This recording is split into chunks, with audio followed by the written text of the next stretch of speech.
You ready to become a general manager in the NFL today, guys? Because that's what you have to do if you want to win $300 of my money. In conjunction with the free Fantasy Football League contest I run every single week with DraftStreet.com. That's right, it's a free entry for you with $300 of my money at stake. You're competing against me and all the handicappers at the site, and among yourselves, top 15 finish in the money on a weekly basis with DraftStreet.com. You've got to draft a couple quarterbacks, a couple running backs, a couple wide receivers. You've got a $100,000 mythical bankroll. That's your salary cap. You've got to put your team together. And listen, unlike your father's rotisserie leagues and fantasy leagues of years gone by, you don't have to wait till the end of the season to collect. No, this contest is over after the Monday night game. That's right, settle-up day is Tuesday. Guys, top 15 finish in the money, and we're talking $300 on my money. You think you can beat me in fantasy football? Give it a shot, guys. You've got nothing to lose. It's a free entry at DraftStreet.com. Welcome back, everyone, to the Countdown to Kickoff program. Al DeMarco along with Steve Budin. We're going to pick it up with New Orleans, Kansas City. The Saints 0-2. As I said at the top of the program, who would have thunk it? But this is a team that has some major problems. I mean, Drew Brees, 71% completions last year, 46 touchdowns, 14 interceptions. This year, through 2 games, 54% completions, 4 touchdown passes, 4 interceptions. But the law of averages says that Drew Brees is going to turn it around. The Saints are going to hammer somebody. The law of averages also says that the Saints have allowed 75 points with that horrific, pathetic defense, and I couldn't come up with any better adjectives.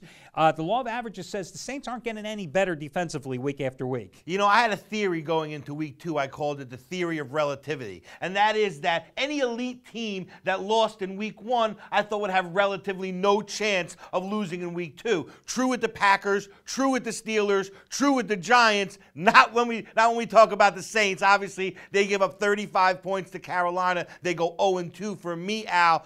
This win, if they don't win now, their season is over. If you're ever going to bet the Saints and lay big wood, this is the week to do it. I'm going to lay the 9. I still don't have any confidence in them, but I will say this. You've got 2 teams in Kansas City and New Orleans that have each given up a combined 75 points in their first 2 games. This price is at 53. Very high. Why it's not at 67 is beyond me, because they might have 88 points in this game. You got to play the over in this game. I mean, this is just begging for the over, and the Saints have gone over 14 of their last 21 coming into this contest anyway. Buffalo and Cleveland. If I had to say there was one game as to who cares game of the week, it would be this one. But since we are on Sports Time Ohio, right? We will talk about the Browns. I don't have a lot to say about the Browns, but actually, listen, the Browns played much better last week, gave Cincinnati runs for its money. You know, Brandon Weeden, after having that horrific opening game performance against Philadelphia, faced a defense that he could actually put something together, and he played like the guy that was confident at Oklahoma State. 26 for 37, 322 yards. Trent Richardson, the rookie out of Alabama, big game, 109 yards rushing, 5.7 yards per carry. The Bills got hammered in week 1 by the Jets, and then they took advantage of 3 costly turnovers by Kansas City, jumped out to an early lead at home, and then rolled over Kansas City last week 35-17. But I still don't think the Bills are any good, and they don't have a good coach with Chan Gailey. Yeah, excuse me for not being a big believer in Buffalo, but Ryan Fitzpatrick just doesn't inspire me to put my hand in my pocket. Wait, that's a little creepy. Let me say that again. Ryan Fitzpatrick doesn't inspire me to put my hand in my wallet. So I'm going to go now with Cleveland Browns. I think they get this win. I mean, how ironic, or you know, I mean, you're looking at a team, Buffalo, that's a 3-point road favorite that's only won 2 of its last 17 games straight up on the road. But you're asking them suddenly, because they beat Kansas City at home, you know, the team that just gave up 75 points in his first 2 weeks, suddenly you're asking them to lay wood at Cleveland. Browns actually can play some defense. You wouldn't know it in the first couple of weeks, but I think the Browns are the way to go in this contest. Would I bet it? No. Steve, let's move on to Philadelphia and Arizona. I think that this is a spot that you have to be very careful investing on the Eagles. You look at this number, 4.5. I think it's a trap. Eagles totally dominated Baltimore, but had to rally from 2 scores down. Michael Vick for the 2nd straight week. Last drive heroics. But, you know, Arizona came into Philadelphia last year, and true, the Eagles were a pretty injury-riddled team. Arizona had John Skelton at quarterback last year and upset them as a double-digit dog. This Arizona team playing with confidence after pulling the upset in Foxborough as a double-digit dog against the Patriots last week. I think people underestimate how good these Cardinals are defensively. They have an outstanding secondary, very strong special teams play. I think this is a very, very dangerous spot for the Eagles, who after coming back, last drives, first 2 weeks, and after big win against the Ravens, have to be, leery of a letdown.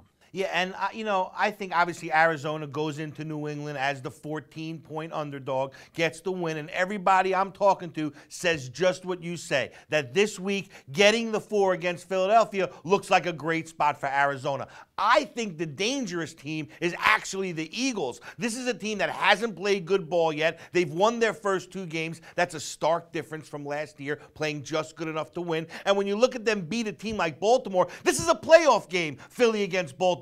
That's a big win. It's not a small piece of change. Look, they had a bad first half. They came back. They had a great second half. They get that win. I think they improve again. I'm going against the public. Unfortunately, against you too. I'm going with the Eagles. Oh, no, you can go against me because, listen, growing up outside of the Philadelphia area, I will be watching this game as a fan, but I'm smart enough not to put my money on Andy Reid lately, especially in this particular spot, because the Eagles are just 4-8 against the spread, their last 12 as a favorite. And remember, they didn't come close to covering in the Cleveland game as a big chalk in week number 1. Meanwhile, Arizona has covered 9 of its last 12. Again, I think that with Arizona on a 12-5 run against the spread as a home dog, this is just a spot for me personally to stay away from this particular game. Steve, let's quickly talk about DraftStreet.com. $300 of my money at stake here, guys. And it's a free contest we run in conjunction with DraftStreet.com. Just click on the ads here at the site. You can enter the contest. You have a mythical $100,000 salary cap, and you've got to draft a team, couple quarterbacks, couple running backs, etc. Put it all together, and you've got until 1 o'clock Eastern Time on Sunday. And the top 15 of you finish in the money. And it's $300 of my money. It's a free contest to enter. Well, when you say fantasy football, all the gamblers turn the channel. Don't turn the channel. We're not talking about your grandmother's style of fantasy football. We're talking about weekly instant gratification. And to take it to the next level and make it even better, Al has this contest where you can win $300 of his money. And if you lose, this is the key part, it doesn't cost you a dime. Absolutely. And listen, the guy last week with the screen name K. Pelvelka won the contest, won the grand prize. He spent $9,800 of his mythical bankroll for Sam Bradford. Oh, gee, that was a kind of a good investment, 316 yards and 3 touchdowns. RG3, he spent $16,000 of his bankroll. Kind of a good investment there, and that's why the guy won the contest. Again, free entry every single week. If you played last week, play again this week, guys. I finished 8th in week number 1. I finished 73rd in week number 2. Steve, of course, has been very consistent. 99th place in week 1. 104 in week number 2. He's trying to get even worse, maybe in the 120s this week. But again, you're playing against us. Among yourselves, top 15 finish in the money. DraftStreet.com, $300 of my money at stake in this contest. Great game here, Houston and Denver. Broncos, as I pointed out in last Monday's Countdown to Kickoff program we did. Broncos, I was a little concerned with how they came out very slow in week 1 at home against Pittsburgh. You saw how pathetic they were in week number 2 at Atlanta in the first half. 4 turnovers, Peyton with the 3 interceptions. Big comeback game at home for them today, especially with the Houston Texans coming in here off to a 2-0 start. Gary Kubiak, who coached for many years in Denver as assistant coach. Wade Phillips, the former head coach, now the defensive coordinator. Texans very familiar with Peyton Manning, seeing him twice a year for all those years when he started for the Colts. Texans have covered 12 of their last 14, 15 of their last 20. I think this is a spot that Houston can get the job done and pull the, I wouldn't say an upset. The public perception is it would be an upset, but in reality, to us, the gamblers, they're a 1.5-point favorite. Yeah, I agree. Look, Peyton Manning getting off to slow starts in all of his games so far, and you got to wonder, is he just not comfortable with the offense yet, which would be totally understandable. This team, the Denver Broncos, in Week 10 will be a completely different team than they are in Week 3. However, betting them in Week 3 would not be advisable here. Houston's the better team with the virtual pick'em. You go with the better team. And listen, Arian Foster and Ben Tate, I mean, they are such a dynamic duo in the backfield. Foster last week, 110 yards against Jacksonville. Ben Tate, 74 yards. They combined for 3 touchdowns. That 1-2 punch makes Matt Schaub, when he looks for his main man out there, just so much more dangerous. Andre Johnson, it opens up the passing lanes for them. I just like Houston in this particular spot. Listen, guys, you can save $20 off a single purchase today at the site simply by using this coupon code WEEK3. WEEK and the number 3. No space between week and the number 3. Enter it when prompted in your shopping cart. $20 off the top of a single purchase today. Remember, guys, make sure you watch my daily video report every single day because I've got money-saving discount coupon codes. Once a week, I do the $5 Play of the Week promotion. Once a week, I do the Charity Play of the Week promotion, where I give you the play of a top handicapper for free, no strings attached. And if it wins, I then ask you to make a contribution to a charity or organization, a family that needs some financial help, because I believe there's some greater good that we can do in gambling, and it creates positive karma. Plus, of course, I'm giving you free picks, in-depth analysis. There's nobody in this business that knows this stuff like I do. Trust me, check out the free video report on my home site, on my page. No purchase necessary, so check it out. Last game may be the best game on the board here today, and also one of the most difficult, Baltimore and New England. Who would have thought that you had two 1-1 teams coming into this matchup? And you know the history. You know how the Ravens shoulda, coulda, and woulda beaten New England last year in the AFC title game if Billy Cundiff, who has now been exiled, did not miss the potential game-tying field goal with 11 seconds left. If the receiver slips my mind, Evans I think was his name, if that potential touchdown pass didn't go through his hands, Joe Flacco would have been playing in the Super Bowl last year, not Tom Brady. Well, if my uncle had breasts, he'd be my aunt. But in the same respect, look, at the end of the day with New England, something's going on there, Al. Something's not right. Belichick, Wes Welker, they're phasing Welker out of the offense. He's in a contract year.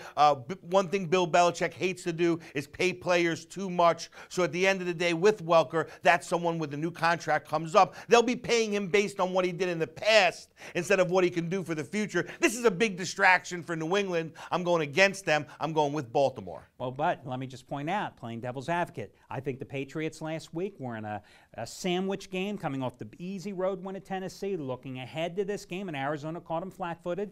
I think that, you know, Bill Belichick, you look at this team and you just don't go against them as an underdog, and especially coming off a straight-up loss as well. They've just been money in the banks over the years.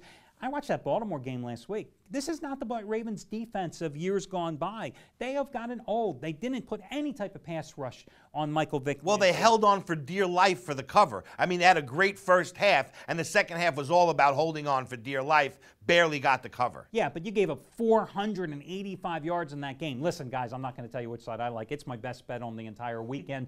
So that's the deal. You'll find out more here at the site. Remember, the Countdown to Kickoff program, every single Sunday, we break down all of your games from a point spread perspective. You get the money-saving discount coupon code week 3 to save $20. You've got a chance to win $300 of my money playing with DraftStreet.com. You got a chance to get on the Baltimore crew, going for their 4th 50-dime winner in a row. I mean, a phenomenal run already after a 2-0 sweep last week. All that and more, guys, and we'll catch you next Sunday for another weekly edition of the Countdown to Kickoff program.